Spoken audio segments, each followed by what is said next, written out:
Learning the rhythm of another language is not necessarily an easy thing to do. That's why I've created this follow-up lesson on rhythm. I thought it would be helpful for you to have additional practice with stress and phrases and at the sentence level. We're going to begin by reviewing those rhythmic patterns I presented in Lesson 8, and then I'm going to share a couple new ones with you. Here are the lesson objectives. To strengthen your understanding of rhythm at the sentence level. To strengthen your ability to read aloud with natural rhythm. To help you begin to apply rhythmic patterns in oral reading to free speech. So if you're ready now, let's get started. Remember pattern 1. When we speak in phrases and at the sentence level, we usually stress content words and not function words. Content words include nouns, verbs, adverbs, adjectives, and numbers. Function words include articles, short prepositions, helping verbs, and most pronouns. Example: can we talk about hairstyles? It'll be fun, I promise. Exercise 1. Read the following 3 statements aloud. Try to identify and then stress all the content words. Finally, listen to the correct reading and repeat. If you need more time to read these statements, use the pause button.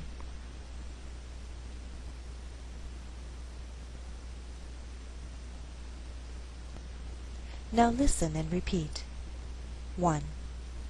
I've had long, straight hair for most of my life. 2. A simple hairstyle makes life easier. 3. I admit that I've had a few bad haircuts in the past. Remember pattern 2. When words are grouped into meaningful phrases or thought groups, there is usually one word that receives the most stress. That word is generally the final content word. Example: how would you describe your present hairstyle? Is it conservative? Do you think that your hairstyle reflects your personality? Exercise 2. Read the following text aloud. Try to identify the main groupings of words or thought groups, and then stress the final content word in each group. Finally, listen to my reading with the recommended rhythm and repeat. Again, if you need more time, use the pause button.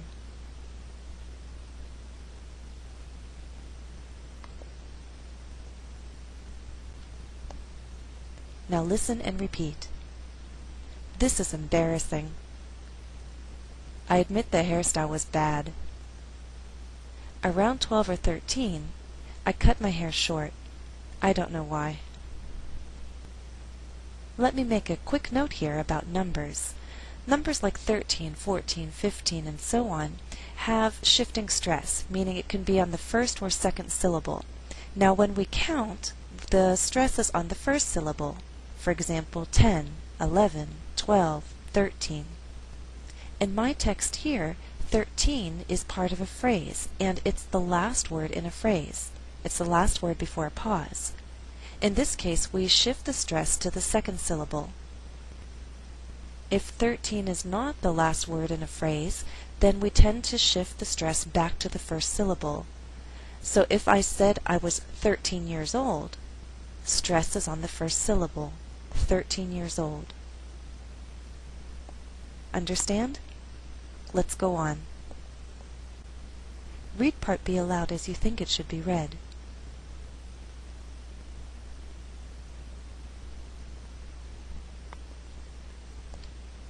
Now listen and repeat. At this time, I think it was Princess Diana who influenced fashion. Perhaps this was a sorry attempt to look like a princess. Remember pattern 3. Instead of stressing each content word in a cluster, the speaker may choose to alternate the stress so that there is a more natural flow and rhythm. Example 1. Do you have many photos of yourself as a child? In this example, I did not stress the word many. Many is a content word, but because we had too many stressed syllables together, there's a better flow if many is not stressed. So the resulting rhythm is 1 and 2 and 3 and 4. Have, photos, yourself, child. Do you have many photos of yourself as a child? Number 2. I'll bet there are some you don't like to show to people. Here I did not stress the verb like, although like is a content word. The flow is a little more natural without stressing all those content words in the second half of the sentence. Now sometimes you can read a sentence with more than one pattern and still sound natural. For example, I could choose to stress in the second half of the sentence only like and people. The result would be like this. I'll bet there are some you don't like to show to people. That is at a very fast tempo because now I'm only stressing 2 content words in that final thought group. Both ways are natural and both ways are acceptable. Exercise 3. Read each statement aloud. Stress only those content words that allow you to keep a regular rhythm. Finally, listen to my reading with the recommended rhythm and repeat. Read statement 1 aloud. Now listen and repeat. As a little girl, I often wore pigtails. Here we did not stress wore. Read statement 2 aloud.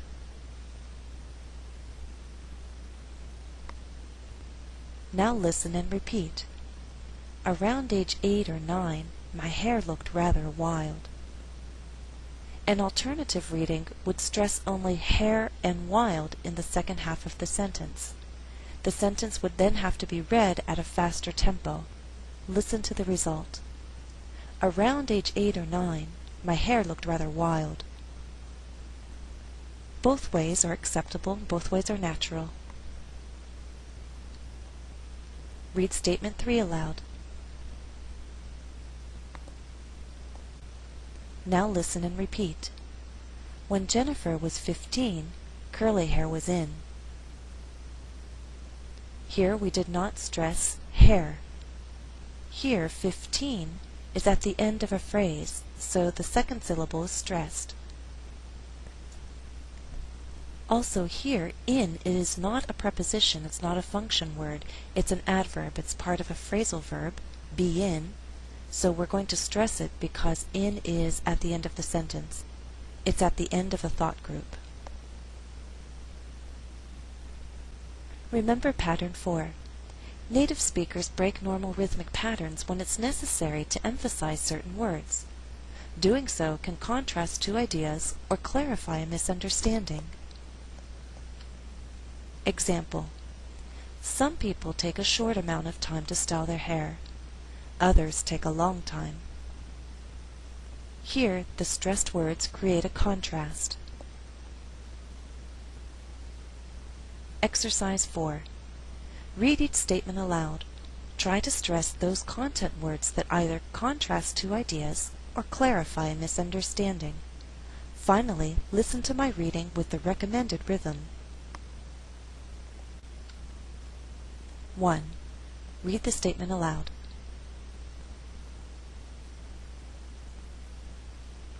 Now listen and repeat. As a young girl, I experimented with hairstyles. Now that I'm older, I'm more conservative. 2. Read the statement aloud.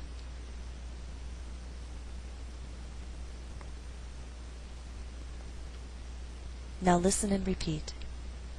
I'll share a few more photos, but nothing that's too embarrassing. We're not done yet. Please go on to the next part of this lesson.